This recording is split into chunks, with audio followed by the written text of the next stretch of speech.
Okay, recording. But this week's Torah portion, the reading, it's a double Torah portion. It's Bahar and Bechukotai. Bechukotai is singled out, singular in the fact that it has curses. Curses. It has 49 curses awaiting the Jews if they don't do what God wants. 49 curses. Count them. 7 times 7. You get 7 blessings. Instead of that, you get 7 curses.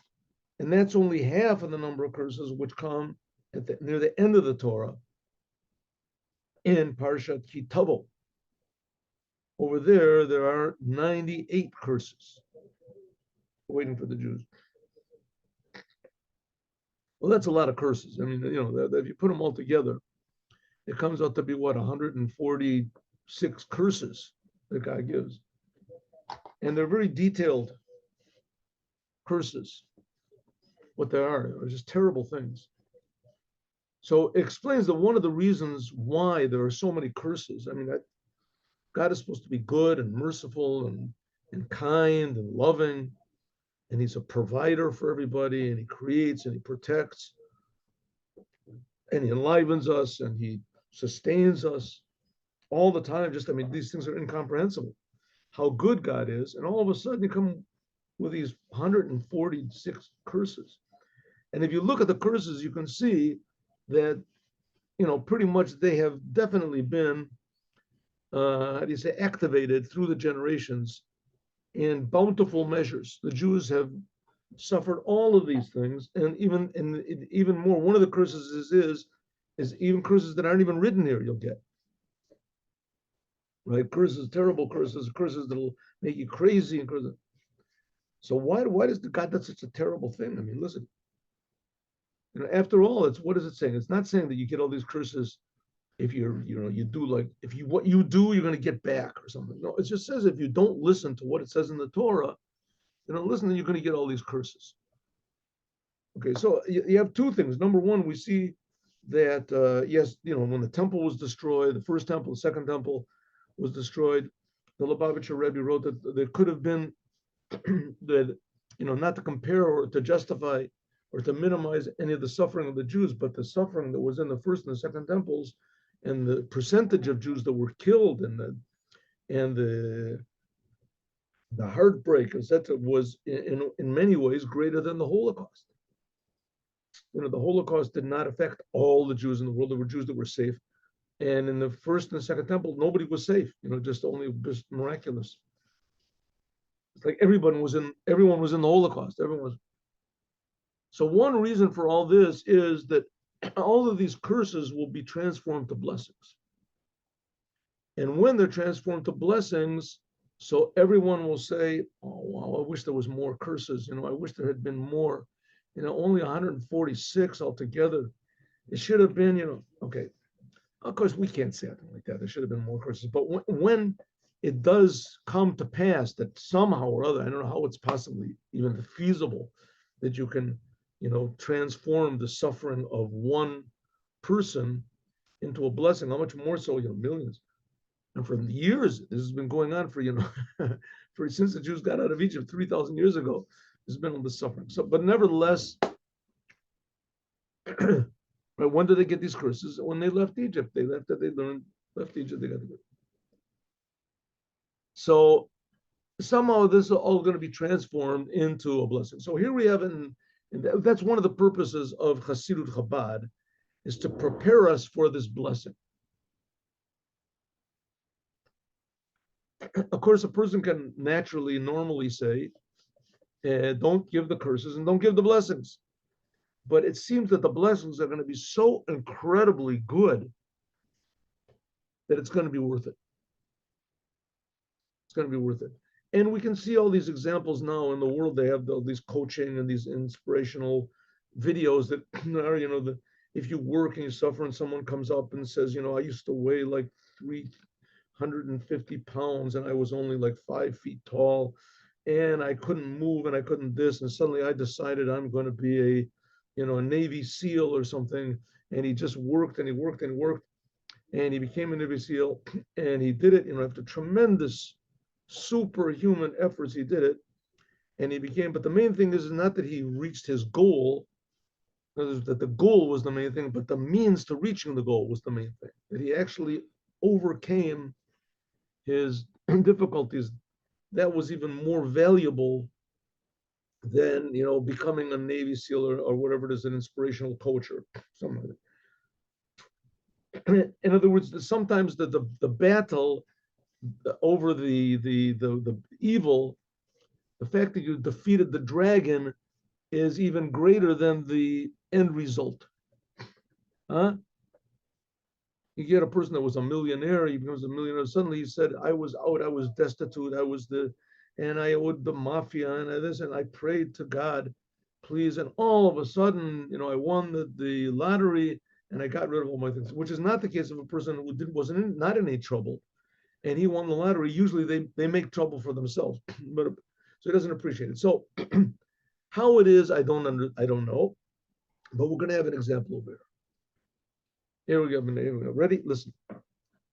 Okay, now what we're learning, by the way, for those people who just come for the first time, this is a book which is called Likuti Torah, written by the first Rebbe of Chabad. It's a collection of just some of the thousands and thousands of discourses that the Rebbe made. First Rebbe, this was like 150, 170 years ago, 200 years ago. Okay, so here we go. One of the curses is that 10 women will have to bake their bread in one oven. Those people won't have ovens. There won't be enough food, and there won't be enough places to cook the food, and there'll be starvation and tremendous suffering. That's one of the, which that certainly was in the first, the second temples. All these things were fulfilled. And so here it goes. Afu eser nashim b'tanur echad. Says the 10 women will cook their bread in one oven. Let me just get my pointer over here.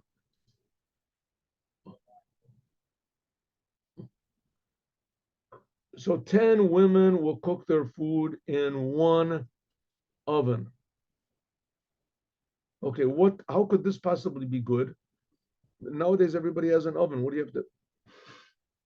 So it seems to imply that there's only one person who's going to have an oven. It'll be small, and people have to crowd together in order to get the bake. Pirish, what does it mean? Afu, and they will bake. The Torah is called bread. 10 women will break their bread in one oven. The Torah is called bread. Lechem chita. It's called wheat bread. Chita is the numerical value of 22. Chet is 8, tet is 10, is 9, 17, and 5. 17, 5, 22. 22 is the 22 letters of the alphabet, of the aleph base. That's the 22 letters which are in the Torah. And that's the numerical value of chita. So that's what it means. They'll bake, 10 women will bake their bread. What's the bread? The bread is the Torah. What 10 women are going to bake the Torah in one oven? What does that mean? Okay, so we've explained a little bit of it, at least, that it's not referring to regular bread. It's referring to the Torah. And the Torah is called bread. Now actually, we could pretty much stop over here, because who thinks that the Torah is bread? Why do we get that idea? The Torah is a book, a religious book, and you read the book. It's a nice, interesting book. Why is it called bread? Good. Okay, so you take it inside of yourself and you understand. A lot of it is totally just not comprehensive. What do we care what Abraham did, or what the Jewish people in the desert, what they did, and all the commandments of the holy temple. We don't have a holy temple now, and impurities and the laws of impurity and these things, they're just not relevant. What does that got to do with bread and taking inside? So the answer is that the Torah, God gave the Torah. The Torah seems to be the separate book from us. It is. It's a book. It's a book in the library. But the fact really the fact is that the Torah is in the essence of every Jew. First of all, it says that a Jewish baby, before he's born, that he is taught the whole entire Torah in his womb. In other words, the baby knows the whole entire Torah, and then an angel comes, gives him a hit here, and he forgets the whole thing. It says there were some people that they didn't have this, they remembered the whole Torah. But anyway, the Torah is the essence of the Jewish soul. It's the essence of creation. The whole world was created from the Torah. The Torah is not just one of many religious books. And who says, and who cares? So what if it's a religion? So there's a lot of religions. Who says religion is necessary at all? And this is just one of them. So it's like, incidental of the incidentals, that you get along fine without the religions, without the books. Right, wrong. The point of the matter is yes, you can get along. It's possible, but that's not the point. The Torah is given in the world in a way that's separate. We don't feel that it's part of our soul.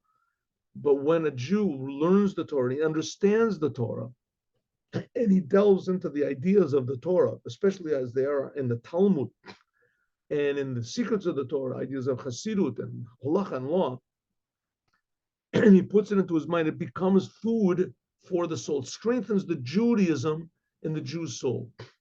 It strengthens the ability to be totally devoted to the giver of the Torah.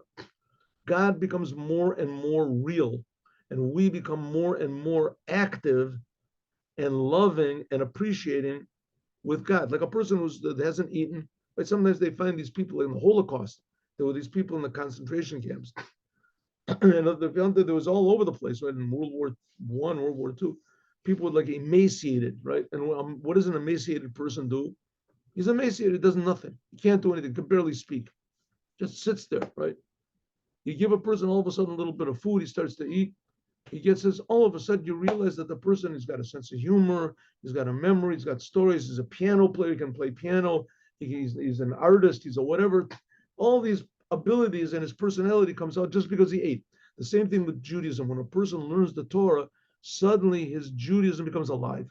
It becomes less of a religion, and it becomes more intimate and personal and dynamic. That's bread. What does it mean 10 women bake their bread in one oven? Indian is like that. That's why they sit in yeshivas. That's why there's millions, billions of dollars are gathered together in order to support young men learning the Torah all over the place, right? And learning Torah. I don't know how many young men learn Torah, but I'm sure it must be, in all the different yeshivas put together, tens of thousands, huh? Maybe even more learning Torah. Because the Torah strengthens the Jewish soul. And it reveals God in the world. We learned a lot about it before. We said that's the wine and etc. And you have to have the commandments in order to have the vessels for the wine. Remember? Just yesterday. And it's like this. When a person eats isa dough, shenonef, if it's not cooked yet, as enon mitakelet, but it's not digested in his intestines at all. Eno nivla bevorim, and it doesn't get, how do you say, used. It doesn't get what there's a word for it. Absorbed in his limbs or in his body at all, that there should be blood of the soul, right? But a person doesn't eat, he becomes weak. Well, let's say, what if you do eat, but you eat dough, uncooked bread? You ever try it? Take wheat, put water, mix it around together, right? Mix it up together. You got dough. Now eat it. I mean, you can take a couple of bites. It's possible, but it's not nourishing at all. Not nourishing at all. Bread is not cooked, not very edible, and certainly not nourishing. It doesn't go in. You can't eat it. But if you eat bread after it's cooked, it is digested in your is digested in the digestive system, in the stomach, and this. The nivla, and it becomes absorbed in the limbs, right? The stomach digests it, takes out the good from the bad, and it gets circulated into the blood, goes around in the whole thing. Lios mimenu dam, it becomes blood. a nefesh of the soul. It's a pretty big miracle, right? That's the way it works. Pretty amazing that's the way the human body works. And then you and the bread and the nourishment which is in the bread can, because you cooked it, so there it becomes part of your nourishment. You can eat it. And also the same thing, nefesh. If that's the truth about the body, it's also true about the soul. Shehiyah Torah, what is the food for the Jewish soul is the Torah. When it's not cooked by a person, like we're going to explain later. So a person can learn the Torah, but if it's not cooked, it doesn't really have an effect on his day-to-day life. Maybe a little bit, a little. You learn the Torah, it has a little, like eating dough. You eat a dough. You need a little bit, because if you're starving, you get dough, it'll keep you alive, but not much more than that. Even if it's a person that learns Torah, and he learns a lot of Torah, but nevertheless, if it is not cooked, then the Torah will not be united with him, but the Torah will remain a thing in itself, alone. That person is alone, and the Torah is alone. He doesn't get any life from the Torah. Like when I at the yeshiva, I was teaching in yeshiva classes, so people would come and they would sit in classes and they would learn, right? The worst pupils that I always wanted to tell them not to come in and sit in class. I almost would refuse them to come in. Jews were people who were doing a report or a paper or a television program or something like that. Why? Because they would listen intently to everything, especially if they were doing like a paper on comparative religions or on Hasidic Judaism or something like that. And they wanted to sit in the class. So they would be tremendously interested in every single word that you said, and they would write everything down. And it had no effect on them whatsoever. They were just writing it as a subject. It could be ancient Chinese, hieroglyphics or whatever, something like that. They cared nothing about it internally, but they would understand everything. They would understand all the ideas, and they would ask questions in class. What do you mean about this? But it was cold. They were cold. So as a result, the Torah went into them. They heard the ideas, but it wasn't digested. It didn't change them at all. I would let them come in because I always had hopes that at least they would hear the ideas. Maybe later it might have an effect on them, or maybe they would hear it another time from somebody else, or maybe they would write something about it and maybe somebody else. Anyway, whatever I did, also it was hard for me to say no. So I let them come. Okay. But the fact is, that's the idea of bread which is not cooked, dough which is not cooked. It's like the Torah which is not cooked. It doesn't have any effect on him. Because the Torah, when the Torah is cooked, we're going to see what is cooked means in a minute. When the Torah is cooked by a person, then it goes into his 248 limbs, and then it unites with the person. In other words, you feel the godliness in the Torah. You feel the Torah is not just a religious book. You feel the godliness that is really a book written by God right now to me. And when I learn it inside, it is in me, is godliness inside of me, pure, a different type of a life. That's what the rabbis say on the pasuk Arucha, the call v'shemora, and it says that it is like arranged and kept. Im Arucha b'kol ramacha v'rav. It says if the Torah is arranged, and it's absorbed in all of your 248 limbs, then shemora, then it will be kept inside of you. It will unite with you, and how do you say, act constantly. Well, and then you said, okay, now let's understand, what do we have to do to bake the bread? What does it mean? Oh, Inyan, this is what it says, Torah, that the Torah was given black fire on white fire. It says in Midrash also that the Torah, when Moses received the Torah, that it was black fire on white fire. That's what the Torah is. Torah is black and white, right? You ever open a Torah scroll? A Torah scroll is like a book. There's ink on paper. Here is ink on parchment. So that's not, it's a book like every other book. It says, well, when Moses got the Torah, it was fire, black fire on white fire. Okay, what does that mean, black fire and white fire? Black fire, Eshachora, black. What is black fire? And that's it can't be something. What do you mean black fire? Fire is light. Fire lights up. What is it? Black fire. So I guess if you look at a wick, you look at the flame on the wick, so you see that the color right next to the wick is sort of like dark, really dark. But it still is a little bit of light. So he says, what is black fire? He says, black fire, this is Chachma. Chachma Stemor, hidden wisdom of God. Al Gavi Eish Lavana, white fire, this is what's called Abba, external wisdom of God. Oh, here we go. So it's like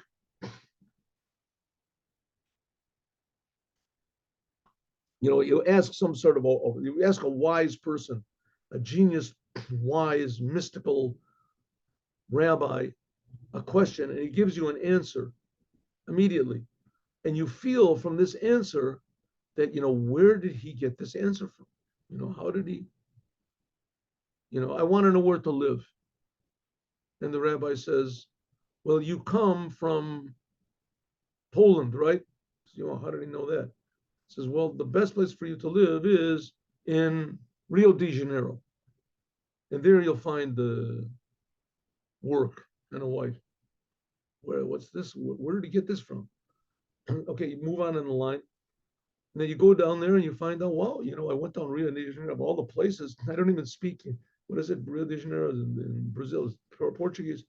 And suddenly someone comes up to you and says, hello, how are you? Would you like a job? Look at this. And then, how did this happen? Where did this happen? So you have the revealed wisdom that the person knew what to tell you. The Rebbe, there's infinite numbers of stories of the Rebbe like this, right? The Rebbe told people not to make operations, to go to this doctor, to go over here. They're going to find a help for your problem. Revealed wisdom. But then where did it come from? Where did this wisdom come from? That's called black fire. The source of it is called, it's fire. It's a wisdom, but it's just totally incomprehensible to us. So it says, according to Kabbalah, that's the hidden wisdom of God. In other words, the Torah as it is attached to God, that's called black fire. And the white fire is the Torah as it is revealed to Moses. If so, Pirish the black fire, this is like it says, Yoshet Choshech Sitro. It says that God makes darkness his hiding place. It's a sentence in Psalms. Look what it says about this in another place, etc. This whole idea of black fire, this is fire, this is concealed. This is a fire which is concealed in the heart of every single Jew. That's what makes a Jew a Jew. Every single Jew, and every Jew has a love and a desire to cling to God Yisborech. Every Jew has it. Every Jew has this desire, and it's inside of the soul. And if a Jew does not reveal it, he always feels there's something missing over here. Something really serious is missing in the whole picture. What's going on? But I guess that's what everybody does. So I'll do. But as soon as someone comes up and says, "My friend, you're a Jew," right? Like that story I told yesterday. The story I told yesterday was just really amazing. I mean, I thought it was just for those of you that weren't here, I think everybody was here, but I'll tell in a very short way that I met this Russian fellow in Miron. I was in Miron. This Russian, well, he's a worker, and I asked him if he was Jewish. He said his mother was Jewish, but he's not Jewish. And so I said, "No, you're Jewish. My mother is also Jewish." He said, "Come put on tefillin." He didn't know what it was. He didn't want to do it. But he sort of trusted me. You saw I was a nice guy. I didn't want any money from him or anything like that. So I started putting it on, and all of a sudden he started thinking, listen, maybe there's something wrong with this. Maybe he does want to do it. Maybe this is a trick. I saw it in his eyes. He was like sort of afraid. He was a big guy, a big fellow, maybe 50 years old or something. So I managed to get it on his arm, and he said, that's it, take it off. And I put it on his finger. I said, okay, just say Shema Yisrael. Repeat after me, Shema Yisrael. And I said, okay, let's put on the head. He said, no, take off, take the Torid. So I took the tefillin off. He asked me, what is it? And I said, it's tefillin. He said, I'll look in Google. And he went and looked in Google, and I saw that he looked in Google and his eyes just like opened up like that. And I looked at him and he gave me a big smile like this. And he went like this. Mm. He saw that it's a thing that Jews do, and that I wasn't fooling him and I wasn't tricking him, but suddenly he realized it's a Jew. He's a Jew. I saw the look in his eyes. It was indescribable. I gave him a kiss. He gave me a kiss. It was far away. But it's like something woke up. All of a sudden, something woke up inside of him. Here's a totally non-religious person, and he's doing this religious act with boxes and things like that in public, in public, and he's willing to do it. And suddenly he looked and he said, "Oh, I did a good thing. I realized I did a good thing." That's the spark inside, the hidden spark of connection to the creator of the universe inside of every Jew. And that's why essentially the Jewish people don't care anything about heaven or hell. Essentially, all they care about is, well, I can do what God wants.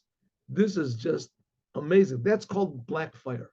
Even though a person can be busy in his physical in the world, but nevertheless, inside his heart is burning always to love God. Every Jew, like it says, Tzak libam el Hashem. Their hearts cried out to God. The heart itself is crying out. Every single Jew's heart is crying out. It wants to be close to the Creator. It wants to be close to the Creator. And where's the Creator? Here. That's why He put us into He put us into a body, and He gave us Torah, and He gave us commandments, so that we could open up this fire. And it's called sick with love sick. Like it says, Samchuni ba'ashishut. The Rebbe is now going to bring a lot of sentences from Shir HaShirim. And just for those who don't know, Shir HaShirim is a book, eight chapters, very short, written by King Solomon. It's a poem written by King Solomon. But it says it's the deepest and the deepest of secrets. It's the only book in the Torah that has no simple meaning. All the other books in the Torah have simple meaning. And in addition to that, they have also homiletic meaning and Kabbalistic meaning. And Shir HaShirim only has homiletic meaning, deeper meanings, Kabbalistic meanings, because the whole thing is talking about the love song between God and the Jews and God. How they took them out of Egypt, and how they ran away from Him, and how God searched for them, and how now they're searching for Him, and then the temple was built. That's like God's wedding day, and the Jewish people kiss and God, and they love God, and they hug God. That's the love. That's the whole book of Shir HaShirim, the Song of Songs. It's a love song between Jews and God.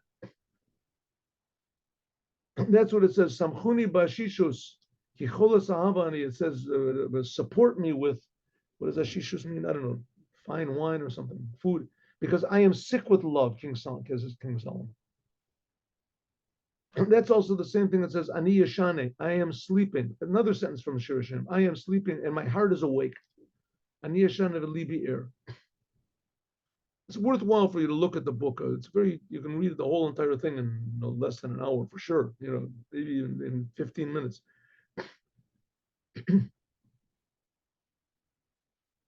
This is talking about this concealed love. Beru'uta, bo'eret, it burns. Asher reshfea, that its flames are flames of fire. Shalahevet yudke, of, how do you say another word for flames? Of Yud-K, the first two letters of God, its name. Shemit Lahev, this is the godliness which is found inside of each and every Jew. In other words, every Jew is connected to the creator of the universe. Every Jew knows that there is a purpose for creation, and every Jew knows that it's his job to perfect and bless and improve this creation, the whole entire world, to benefit all mankind. Every Jew knows it. And how do you benefit all mankind? By doing what God wants. But every Jew burns inside.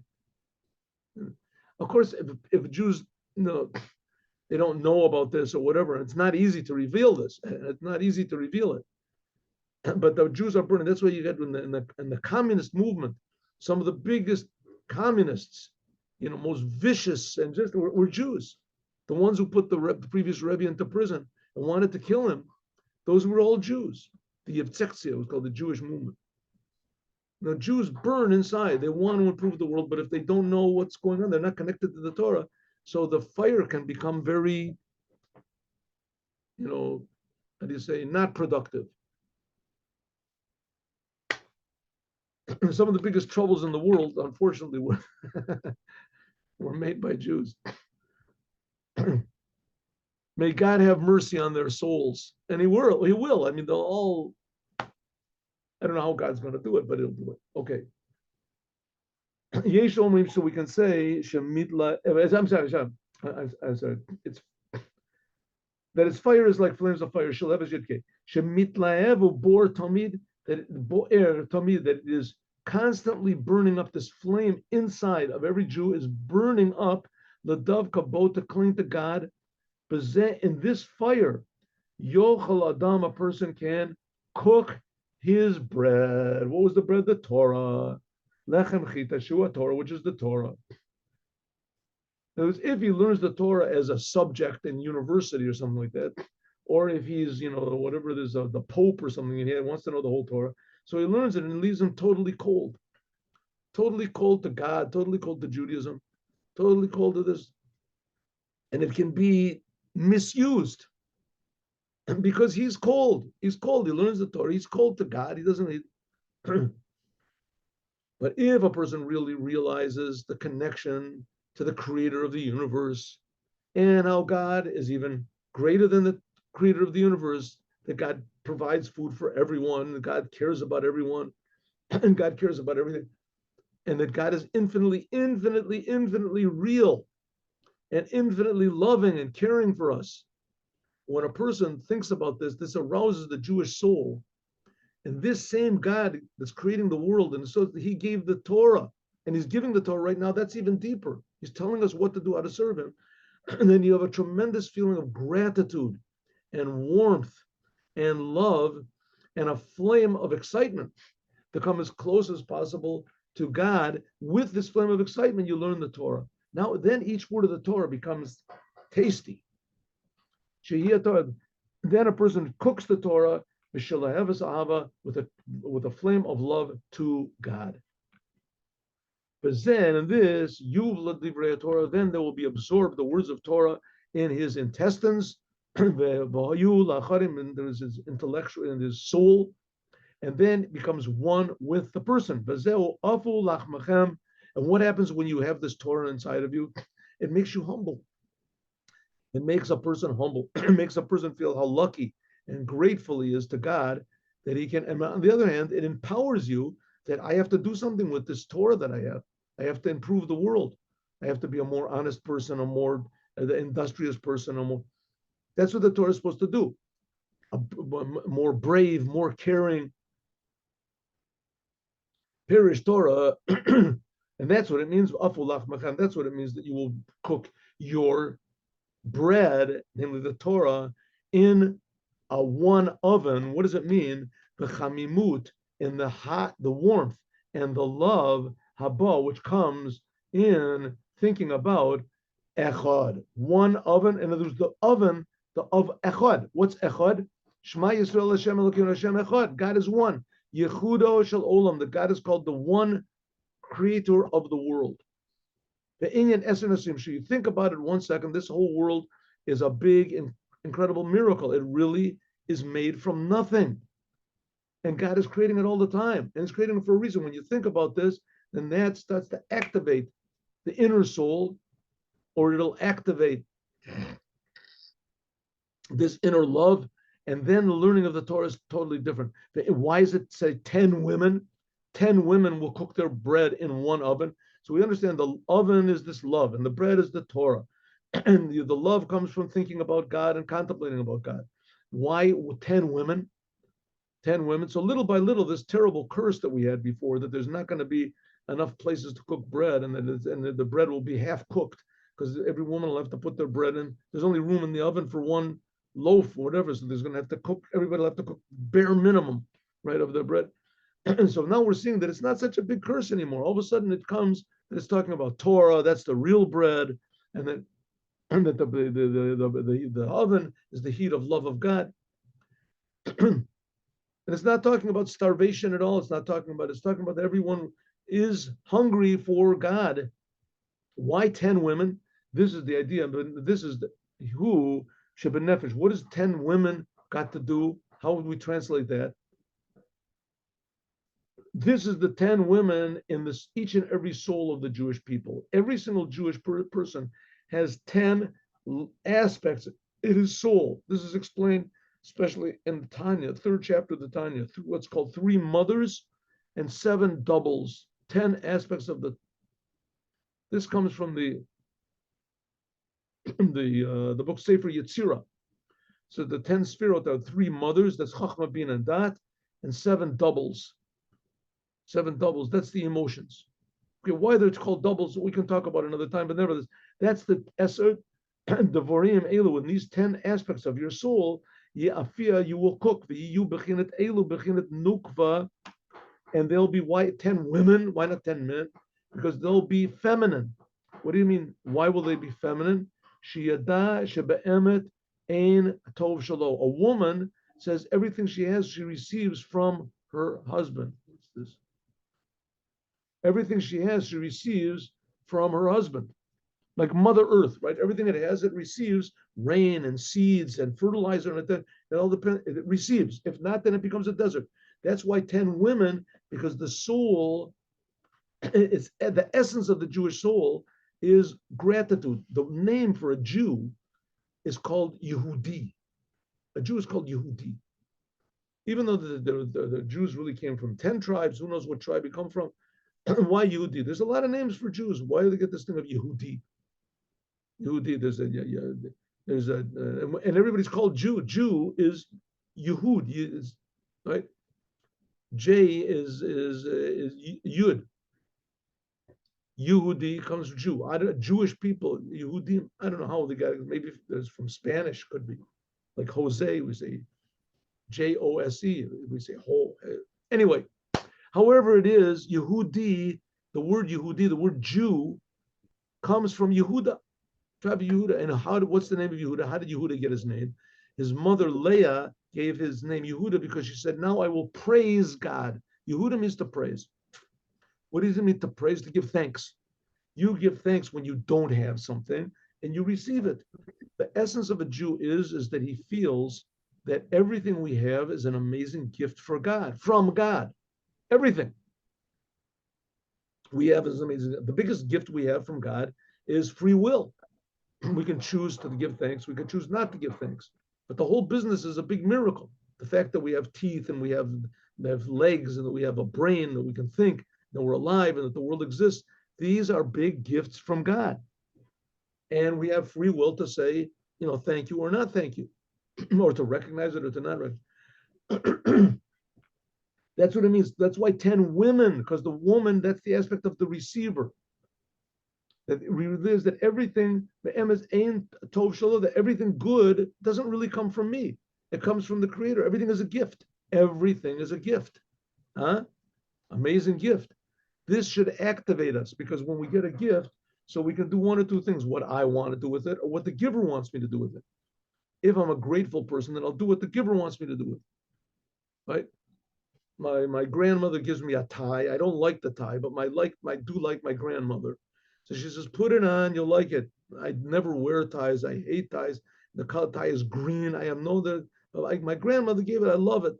I love my grandmother. So I put on the tie and I smile and I like it. And then afterwards I start to see, maybe she's right. Maybe she's right. Same thing with the Torah and the commandments. With the Torah and the commandments, everything that we have is given by God. Everything we have. In fact, even not just the Torah and the commandments, our bodies, our eyes, our nose, everything is a gift. The fact that we're alive is a gift. But especially the Torah is the biggest gift of all, that we can actually return to God a little bit what we owe him. As that's the idea of 10 women. A woman is one that she receives, she's grateful. Hainu, hachuka, this is the desire to cling to God, blessed be he. Eino miatzmeinu, the desire to be close to God, that desire also doesn't come from us. But the possessor, the creator of truth, he's the one that gives us the truth. That's what it means in the time that you should be in your eyes like a evil person. That's what it means. You should be in your eyes like an evil person. That's how the Tanya starts off.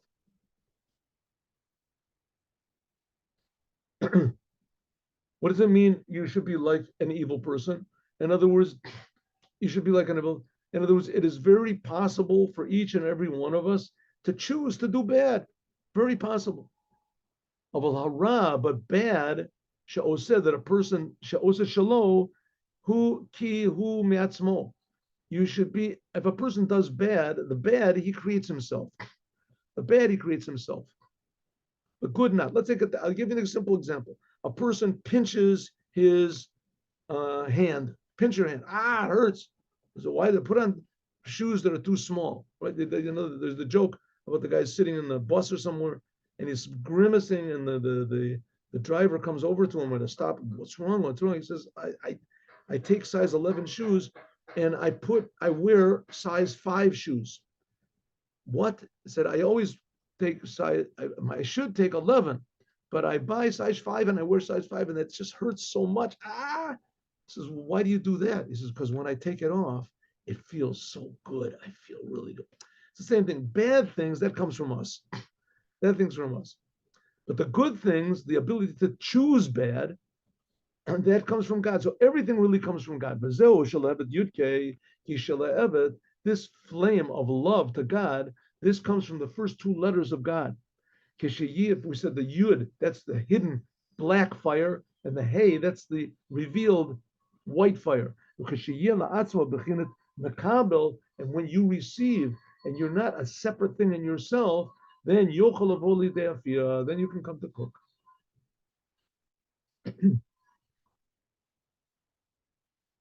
That's what happened when Adam ate from the tree. What happened when he ate from the tree? You know what God said, but he knew also I have free will, and he saw that the tree was, the fruit was good, and he saw his wife ate it, so he ate it also. That's one explanation. But in any case, the sin of the tree of knowledge was that it brought into the world egotism to cover over the truth. The truth is here. Man is good. That's the truth. The truth is the world is good. But as soon as Adam started, when he ate, he started making decisions on his own against what he knew that God said not to do. So he became God. All of a sudden, he decided, I have my own idea what good and bad is. That's what the snake said. You'll be like God, making good and bad, deciding what's good and bad. But that says, if you treat yourself like a woman, the woman, that she realizes that everything she has comes from, not from her, and she's grateful to the Creator, then we can start to appreciate the Creator. We become warm to the Creator. We have a desire. With this desire, it opens up this hidden love. That makes us like a hot fire to God. Then we can cook the bread. That's the Torah, and it becomes food for us. Okay, that's the mimer. Let us learn Dvar Malchut. That was nice. Very nice one. Okay, stop the share.